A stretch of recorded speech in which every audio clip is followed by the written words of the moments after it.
pag-aral sa mga mabubuting paaralan. Yung iba Mamahaling eskwelahan pa talaga. Oo, yung iba nagsipasok pa sa seminaryo meron pa ba? Oo. Talaga, Hindi mo kilala kung sino? Hindi, wala akong idea. Mamaya sasabihin ko sa'yo. Sige po. Magtataka ka kung bakit parang nasaniban Hindi pangkaraniwan itong nangyaring ito Ito na siguro ang pinakamalala, siguro lantaran at walang pakundangan na pagnanakaw sa kaban ng bayan. Paano mo iisipin na kaya nilang gawin yun nang hindi man lang sila nagkaroon ng konting remorse sa sarili nila? Yung pag-aalinlangan, yung pag-aatubili, hindi Systematic. Talagang pinlano. Isip-isipin mo yung pagnanakaw nagsimula sa budget mismo.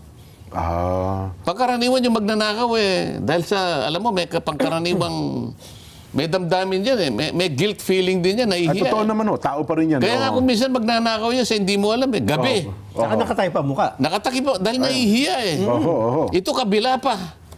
Kabila pa nung mga magnanakaw na kilala natin. Walang takip ang mukha. Nagpapapicture pa yata Oo. Kung tawagin honorable. Ito na yung nakikita kong pinakalundo. Pinakamalala, pinaka-worst. Pinakamalala. Sapagkat alam mo, ano na ito yung... Ewan ko, Nelson, sa avatar mo, kung meron kang makukuha isang salita na po pwedeng aakma, madidescribe mo, yung sidhi ng kanilang ano ang tawag doon, yung wala nang kasapatan Hindi na milyon ito, hindi na bilyon trilyon ang pinag-uusapan dito. Totoo kayo. At sana man lang, yung perang pinag-uusapan natin ay hindi makadidisgrasya sa bansa natin. Lalong-lalo na sa marami nating kababayan na kung makikita mo ang kalagayan sa buhay. Wala nga pampagamot Totoo po. Pagkain, talagang makikita mo, hindi makapag-aral. Makikita mo yung pinuntahan ko sa Agusan.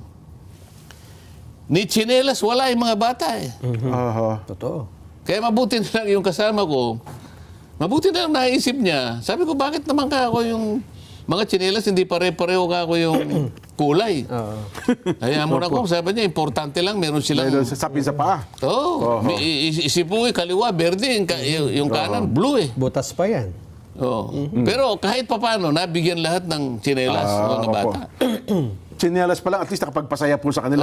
Pero kung titingnan mo, bakit nagkaganon yun Walang-wala talaga Pagkatapos itong mga taong ito, napakalakas ng, ewan ko, yung impluensya sa sarili. Hindi ko malaman kung saan nila kinuha yung lakas ng loob para gawin nila yon sa ating bansa. May ginamit kayong termino dyan, Sen, halang ang kaluluwa. Hindi naman akin yun Hindi ba halang ang bituka? Iba kasi halang ang bituka sa halang ang kaluluwa Hindi kasi, ako nung ako'y grade 5 pa lang, mahilig na ako sa sine, Jen opo. Alam mo naman, pagka yung mga kontrabida nag-away. Yung Fernando Po Jr., pagkatapos yung, alam mo yung Mary Walter, di ba? Yan. Kilala mo yun Ikaw naman Opisyal ng Red Cross po yan Hindi ba si Mary Walter? Si Mary Walter, hindi ko malaman kung sinong kasama niyo, si Ruben Rustia yata yun, di ba? Kapag pinagsasabihan yung mga magnanakaw ng kalabaw noon Kalabaw pa lang ang ninanakaw noon Pagkatapos meron pang mamamatay doon sa eksena na yun. Magsasalita yung Mary Walter. Mga halang ang kaluluwa. Halang ng kaluluwa. So na-internalize ko yung may di-describe niya pagka yung mga bagay na talaga nakapanlulo mo. Na kapag bibigay ng masidhing kalungkutan, nasasabi mo yung mga katagaan na yun. Halang ang kaluluwa. Kasi pagka halang ang kaluluwa, hindi mo na iniisip kung ano yung mabuti. Wala ka nang iniisip. Hindi mo na naiisip kung ano magiging kahihinatnan, anong epekto, anong impact nito sa lipunan, sa bansa mo na ginagalawan. Lalong-lalo na yung mga mamamayan. Hindi mo na iniisip yun. Ang iniisip mo na lang, yung pansarili mo. Hindi ko nga malaman, gaano bang pera ang kailangan nila? Oo nga, Hindi ba?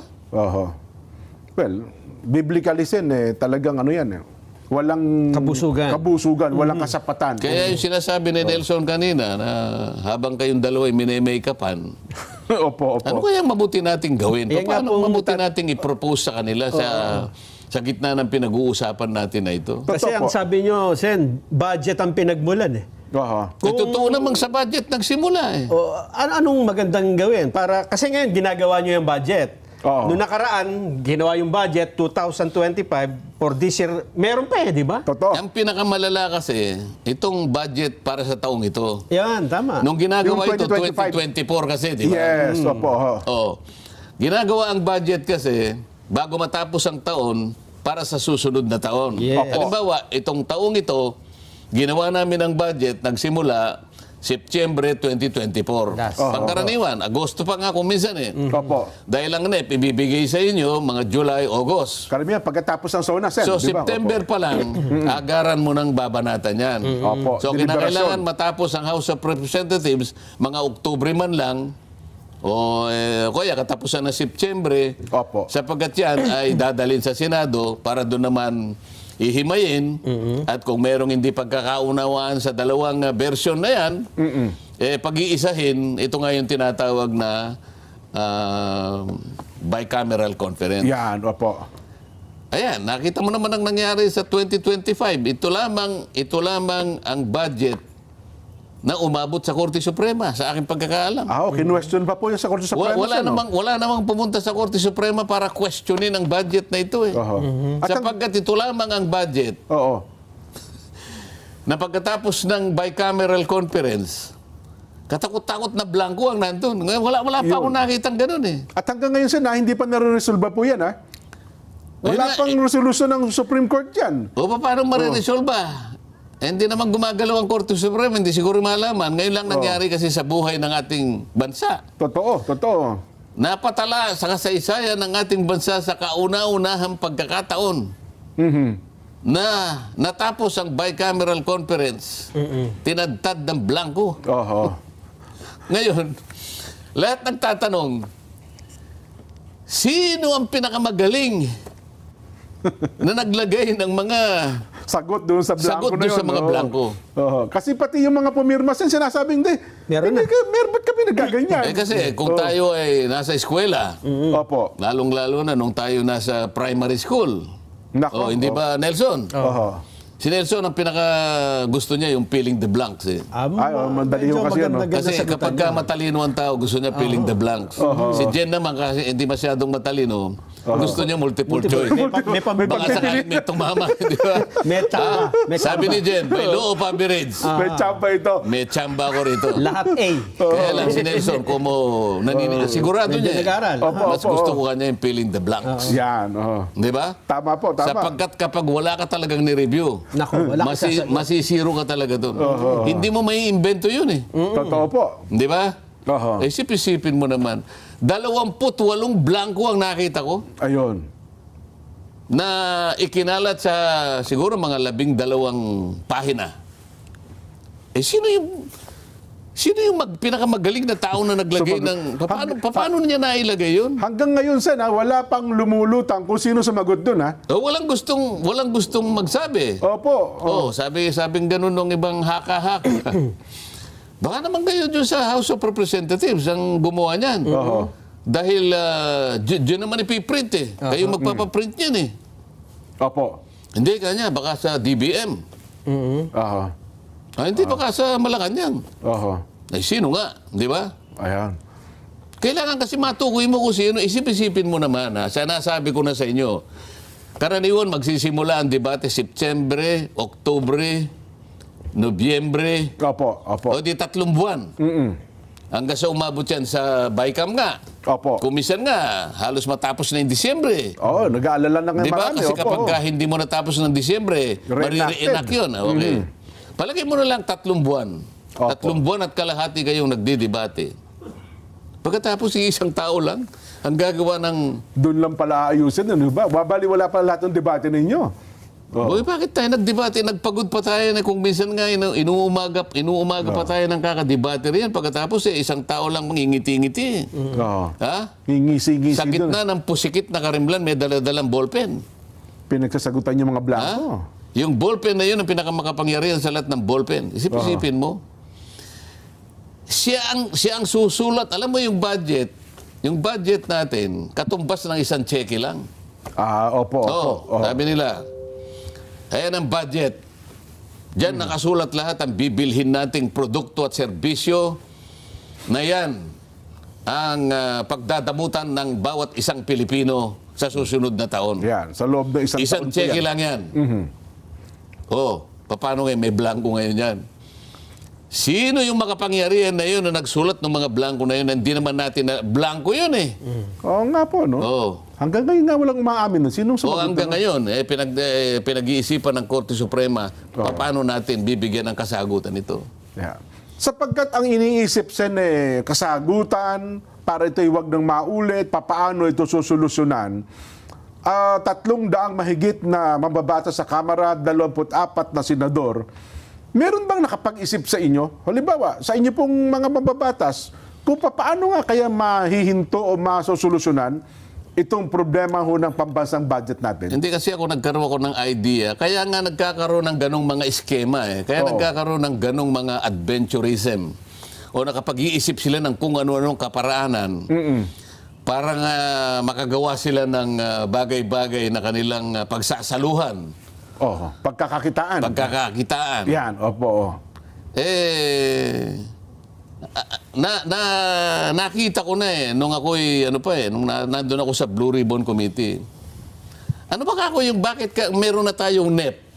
Yung NEP, ito yung National Expenditure Program.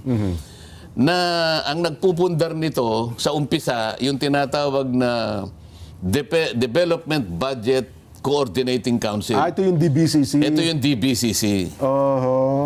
Sila pala bumubuo ng NEP? Kasama sila doon. Okay. Pagkatapos, kasi pasisimulan nila, sila yung magsisimula ng mga general principles kasi. So, ang DBCC, sila yung magsasabi ng ating mga economic variables. Yung mga economic assumptions natin, kinakailangan ito yung ating magiging parametro. So, sasabihin niya, kailangan ang inflation natin, ang rate of inflation ay, kunyari, hindi tataas sa 4%. Yung ating debt to GDP ratio, ganito. Yung ating ekonomiya, kinakailangan lumago tayo between 5.5 to 6%. Ito yung mga economic variables. So mula doon sa mga variables na yon, magsasubmit ngayon ng kani-kanyang budget ang lahat ng ahensya ng gobyerno. Meron silang pamamaraan dyan, naka-online naman sila eh. Halimbawa, si Nelson, Department of Agriculture. Yan. Ikaw naman, DENR. Yan. Merong lahat na, DND, lahat na ng ahensya. Magsasubmit ngayon. Ang DBM ngayon, como siya yung naatasan, na siya yung Department of Budget, magbabudget ng lahat ng pondo na yun. Siyang magtatala lahat. Yan, depende sa pangailangan.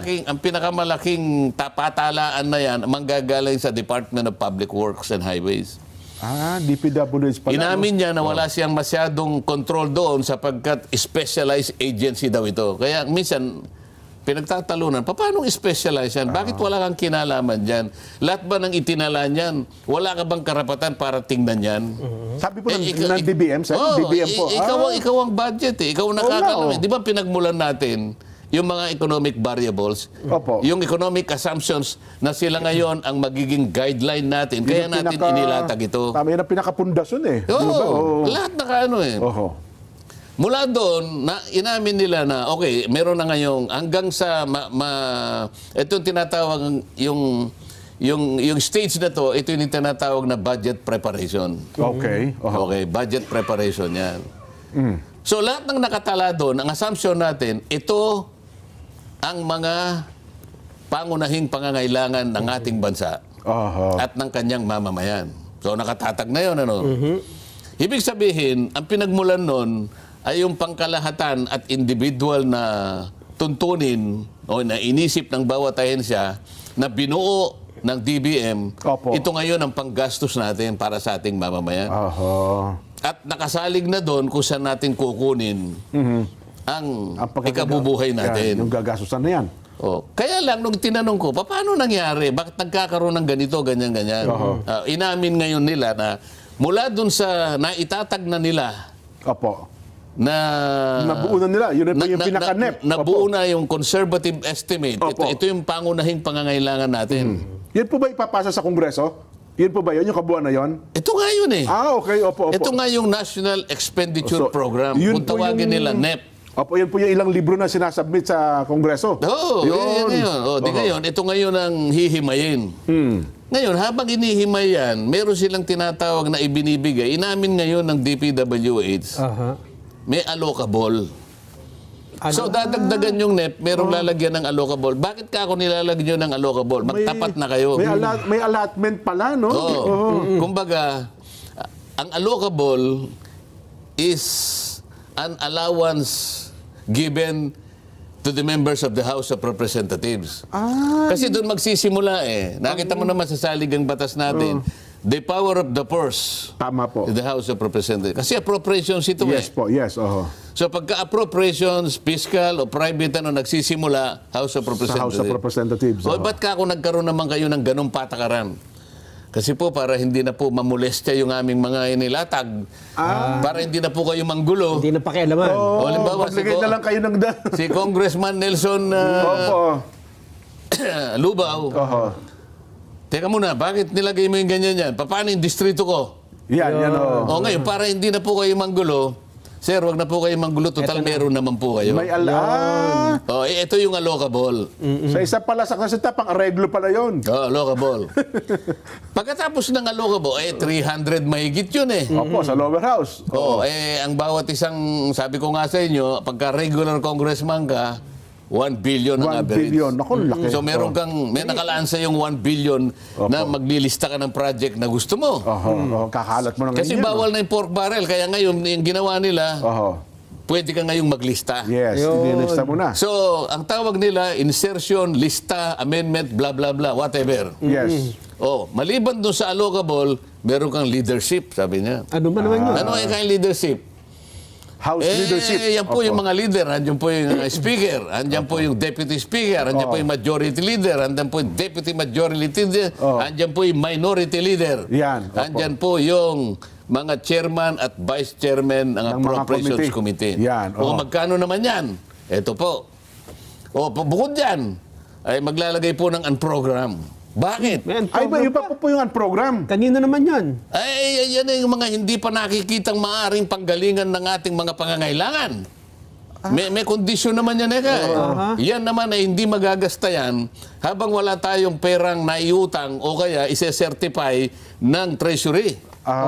So meron pong ano yan, meron pong ano yan, may limitasyon po yan. O pagkatapos niyan, katapos po niyan, dinagkaroon na po ng pagsusulit po dito sa House. Nabasa na po ng pangatlo. Ibig sabihin, third reading, tapos na po kayo. Final reading, Ang tama. tawag niyan, it's GAB. So House of Representatives General Appropriations Bill. Tama. House na siya. O hindi, itataas ngayon sa Senado. Tama. Noong isang araw pala siya, napasa na, Mukhang Napasa na. pasado na po Nandun sa na sa ano kamara. namin ngayon. Binigyan na kami nasa online. Nakikita na namin na ngayon. Ito pala yung ginawa ninyo, Magkakaroon ngayon ng tinatawag na bicameral. Hindi, pagdating sa Senado muna, Sen, wala pang BICAM. So, Hindi, ang sinasabi ko sa iyo, kung natapos na yung pagre-revisa, o di nagre-revisa ngayon, teka muna, hindi tayo magkaintindihan eh. Ba't mo inalis dito? Ba't nyo nilagay dito? Ay, ang sa amin ganito, gusto namin ganito, ganyan. So hindi naman nawawala yung total eh. Ang pinag-uusapan lang, ginajagel-jagel lang. Yung pagkasasalansan na lang. Nasa priority ng, hindi kami dito, hindi, ang tingin namin dito. So hindi ngayon nagkakaintindihan. Ang Senado ba, Sen, may allocable din? Halimbawa, kasi... Yun, mamaya na natin na yan. Sige. Ikaw naman masyado ka mga dalintado. Dito muna tayo sa... Sige. Dito. Sa House. Magkakaroon ngayon, hindi nagkakaroon ng... hindi sila nag-agree. So merong conflicting version. Tama. Kami ganito eh. Ay, hindi kanya po pwede yan. 24 lang kayo. 300 kami. Sa isang halimbawa... At saka kayo wala naman kayong distrito. Ba't ba nakikialam kayo? Ito'y distrito kami. Ikaw anong distrito mo? National niya kami. Bakit? Magkano ilang bang boto mo? Yun lang. Ano distrito ka ba? Batanes. O 8,000 lang ang botante mo. Palagay mo ng binoto ka lang. Ako, milyon-milyon eh. Ako, Oho. ilan bang boto mo? Oho. O 15,845,000. O teka, hindi tayo nagkakaintindihan. Bicam. Ayun. Ayan. Isang halimbawa niyo dyan, di ba, yung pondo ng DMW, di ba? Oo. Nasabi niya, pondo niya ito. Hindi, ang gusto namin, taasan. So, hindi mayroon hindi sinabi pagkakasundo. ko, yung action fund ninyo, bakit 2.1? Billion lang, oo. Alam mo, sa 2.1 na yan, hindi ka makakarami na nga. Kasi ang kailangan mo kako, ay mga in-house lawyers. Yan, opo. Lawyers sila na mauutusan mo. Hindi ka ako, ayoko yung parang, anong tawag doon? Kukuha ka lang ng Retainer lang. Oh. Pag retainer yun, meron kang quota lang dyan eh. Karaniwan, 100 clients lang yan. Okay. Pag sumobra dyan, another service fee yan. Diyan nakasalalay ka ako ang buhay ng mga OFW natin. Nandyan ang 90% na problema. Sa mo sa gusto, magkakaroon ng problema yan. Napakaraming factors ang aalalahanin mo dyan. Pagkaraniwan na, pagka nagkaroon ng problema, inuuwi natin. Wala namang kasalanan, pero tayong uuwi. Kaya tayo pinagtatawanan ng mga employers. May uwi na lang. Kailangan ilaban natin. Paano natin magagawang ilaban? Wala naman tayong lawyer. Kailangan makakuha ka man lang kako ng ganito karaming lawyers. Opo. Kailangan mo doblehin yan. Kung na-approve na ng Kamara, kaya gusto nyo, dagdagan. Wala pa pwede namin dagdagan yun eh. Ayun. So, merong hindi pagkakasundo nga ang Kamara doon sa pondo na yun. Ngayon, magkakaroon ng BICAM ngayon. Kaya nga nag-uusap ngayon yung appropriations at saka yung finance namin. Hindi ko alam kung gaano ka-transparent ngayon. Dahil ngayon lang ako naging senador, hindi ko naman alam kung kasama ako sa BICAM o hindi. Pero nasama na ako ng BICAM nung ako'y nandun sa baba. Nung nasa Kamara kayo. Ginawa lang kaming props. Pinakain kayo namin, pinakain ng marami. Hindi man namin alam kung pinag-uusapan eh. Basta kain na kami ng kain eh.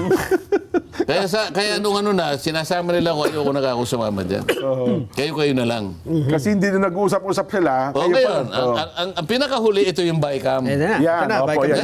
Ang resulta ng BICAM, ay yung resulta ngayon, nung diferensya ng NAP, ng NEP at saka nung GAA, at isama mo na yung sinabi ko.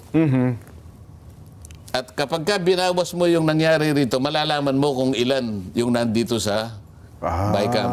Nung kunin ko yung figura na nanggagaling kay dating Secretary Manuel Bonoan, sabi niya, yung allocable 450B. Laki. Isipin mo nga laki yun, ha? Yung leadership 100 B. Ang program 150. Pagkatapos yung diferensya 400B. So maihinuha mo na doon kung ano yung nanggaling sa BICAM. Ngayon, pag tinotal mo yun, 1 trillion ang sobra. Kanina nagsimula tayong mag-analyze. Tama, oo. In-assume na natin, ito na ang pangangailangan ng produkto, ng serbisyo, ng halos lahat ng mamamayang Pilipino. Ito na ang makakasapat. Maaring nagtiis tayo ng konti, higpitan ng sinturon, o maluktot dahil yung kumot ay hindi masyadong mahaba. Pero ito na yung bale, kakayanin ng ating ekonomiya. Yan po yung NEP. Ito yung NEP. Gaya ngayon, 6.7 trillion. Di ba? 6.7. 6.7 trillion ang hinihinging budget. Nung nag-BICAM na, nag-usap-usap na, ano nangyari? 6.7 din eh. Ang nagiging problema, may nawala doon sa mga merong naidagdag. Hindi naman nababago yung kahilingan nila Sen, di ba? Nandun nga, merong magsasakripisyo doon dahil nga yung allocable, kailangan palitawin yung alin 400 pesos. Tanggalin natin, ganito yung, kasi ito yung gusto ng mga ganito. Kaya nga nag-juggle eh. So, pagka naumpisa na yung pagpapalitan ng ganito, ito yung allocable. So, natupad yung allocable. Pero nagsakripisyo, yung dating inisip na para sa tao. So, naapektuhan pala yung proposal na galing mismo doon sa... Mawawala talaga eh. Kung naniniwala tayo na 6.7, yun ang talagang pangangailangan natin. Talagang ideal. Eh bakit merong allocable? Ba't merong unprogram? Ba't merong leadership? Di ba? So, ang dapat ako, siguro kung akong tatanungin nyo ngayon, Opo. Para masolusyonan ito, Sen. sa Opo. panig ng mga senador, halimbawa, ako, ngayon pa lang, isasuggest ko na sa kanila, total, pinag-uusapan natin ang insertion, yung amendment, Opo. yung palistahan, over and above, yung NEP. Opo. At merong nagkakaroon ng konting alingas-ngas dyan, merong pumalag dyan kasi may nagsabi na yan ay hindi mabuti, yan ay pinagmumula ng ganyan. Lalo na yung salitang insertion, Opo. nagkaroon siya ng negative connotation. Isiningit kasi dating eh. Oo, parang isiningit, hindi Opo. naman kailangan isiningit. Pagkatapos, nababanggit palagi ang insertion, lalo na yung program na associate ngayon dun sa mga flood control projects. Kaya merong isang senador na sinabi niya, aba, bubusisiin ko yan. Lahat ng mga senador kanya sa 2025 budget, nagkaroon lahat, halos lahat ng insertion. So negative yun. Kasi yun nga, ang dating na kanya sinabi. Ngayon, siguro sa akin, dahil sa nagkaroon sila ng pagtatalo tungkol dyan. Opo. Although sinabi noong Senate President, hindi naman yung insertion or amendment, yan naman ay parte ng budget process. Totoo po. Kung parte ng budget process, bakit merong nagsabi na bubusisiin niya? O bakit may nagsabi na kung bakit pinayagan yan? Ibig sabihin, kung pinipigilan niya na dapat na hindi nangyari yon, hindi tama. Masama. Di ba? Sen, may nagagalit na senador kapag ka sinabihang meron kang insertion eh. Hindi, kanya, amendment yan eh. Para bang may pagkakaiba. Nako. Kahit wag mo nang gamitin ng insertion. Amendments na lang. Hindi, wag mo rin gamitin ng Wag ka ng amendment. amendments, Gumamit ka ng iba. O sabihin mo, saging na saba. Yun din yun eh. Nadagdag din yun eh. Opo. Di ba? Iniba mo doon sa dating nakalista yun eh. Yun.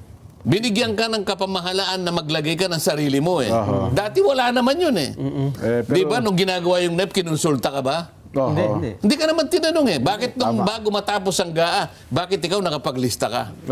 O ibig sabihin yan, nakapanaig din yung kagustuhan mo eh. So masama ba kung halimbawa, ako bilang isa sasabihin ko, pasimulan po natin yung transparency. Okay. Halimbawa, sabihin ko sa mga kasama ko, at least sa Senate, Opo. Yung dalawang wala akong kapangyarihan sa House of Representatives. Sa Senate, sasabihin ko, mga kasama, huwag na tayong pumayag na magkaroon ng insertion or amendment. Ano man ang katawagan, simulan na natin ngayon sa 2026. Huwag na tayong gumamit o magpagamit, ano man ang gusto nyo sabihin dyan.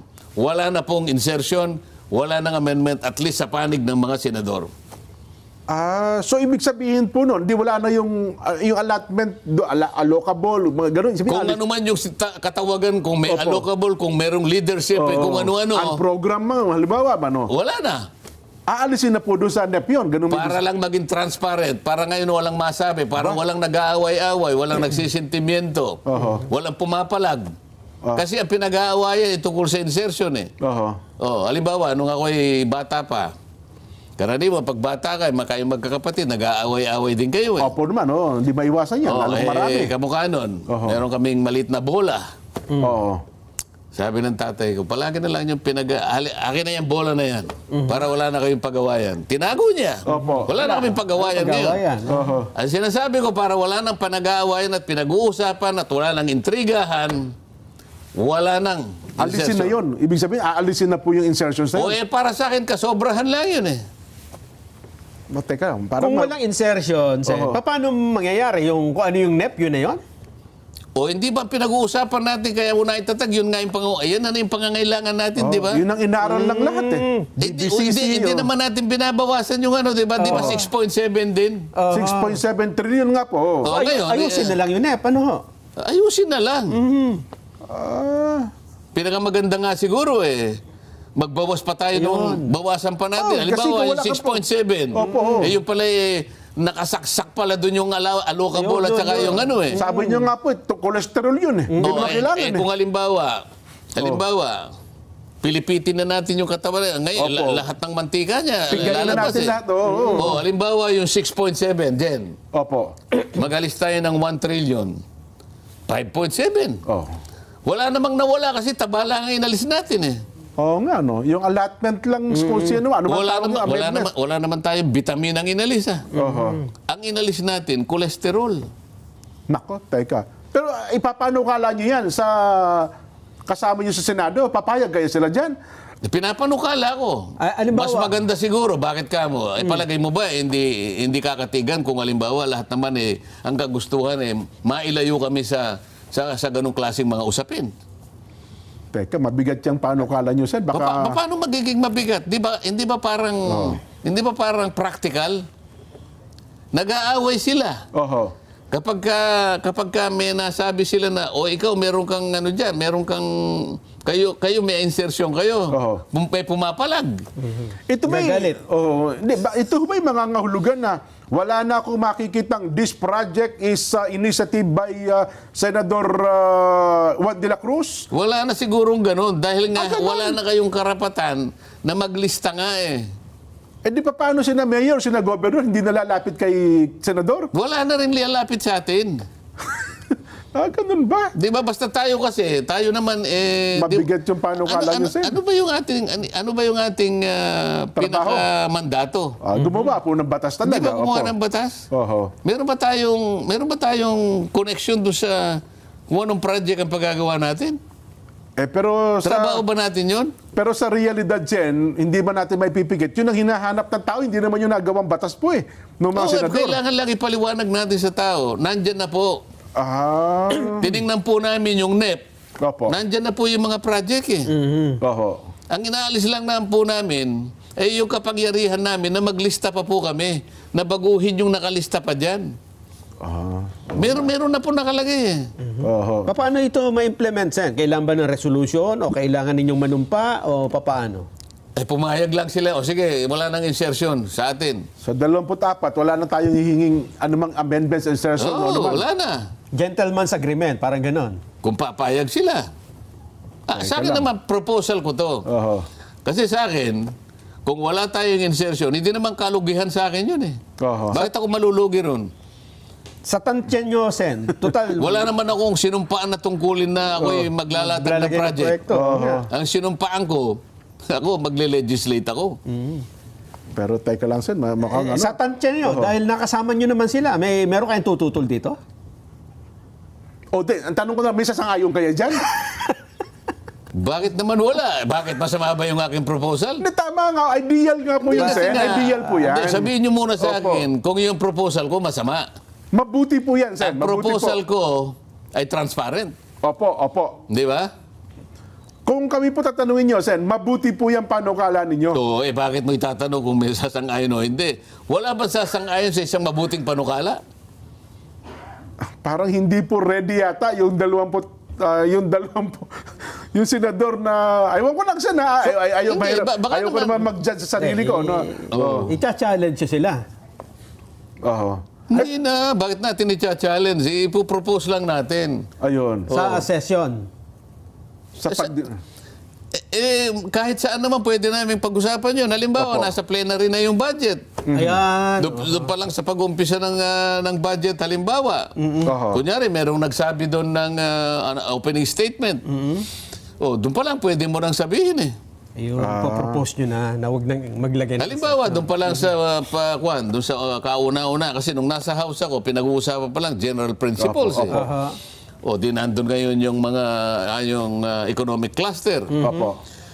Mga kaibigan, kayo pong lahat ay nandito. Nandyan po yung NEDA. Anong pangalan na ng NEDA ngayon? CRC, DepDep. Development, DEB. DepDep, yes po. Nandyan ang DepDep, nandyan ang Central Bank, nandyan ang Department of Finance, nandyan ang DBM, nandyan ang Department of Trade, nandyan si Secretary Frederick Go. Opo. Di ba? Ito po bang 6.7 na ito pwede pa natin bawasan? Dapat nga ganun Pwede kasi wala namang... Pero ito, Sen, paano kung halimbawa ay... Kasi alam nyo naman, ang Senado, kayo po ay majority rule, di ba? Majority wins. Eka nga, paano kung hindi pumayag ang karamihan doon sa proposal ninyo? Wala akong magagawa sapagkat alam mo naman, ang Senado o ang Congress deliberative body ito. Yes, yun na nga po. Oo. Kung ano No, mapunusan ng mas ang kaya marami. ko lang sabihin, ipahayag ko kung ano yung mabuti para sa akin. Oho.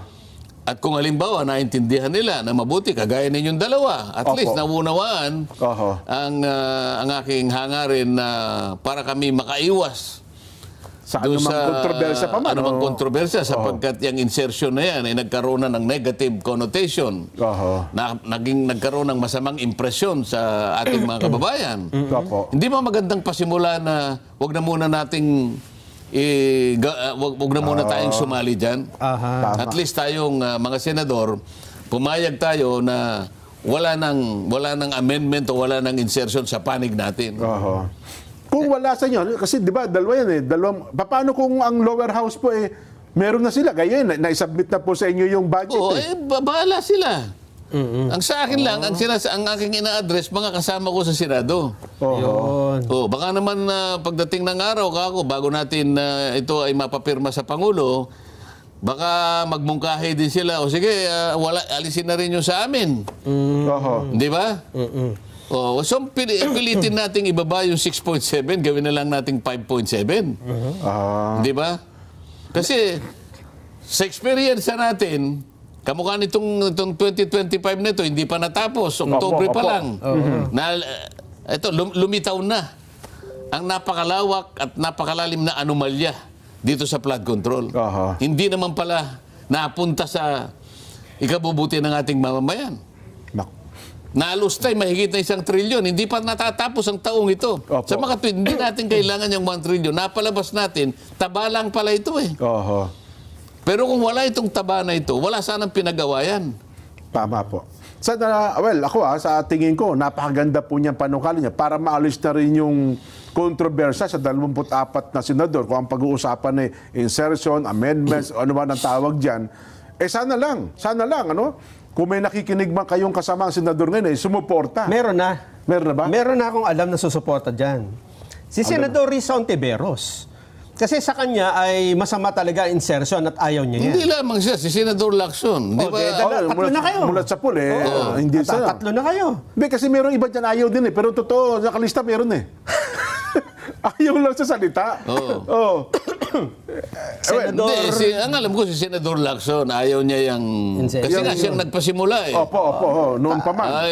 Magtatanong ako, bubusisiin ko yan. Opo. Kung bakit yan ay pinayagan.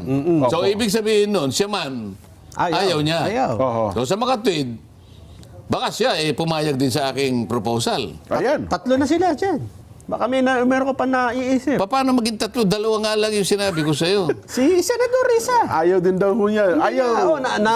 Tinatanggi niya na hindi siya payag sa may insertion. Itinatanggi niya pero meron siya eh. Kaya hindi pa natin sigurado kung anong kanyang posisyon. Talagay ko, ayaw talaga niya.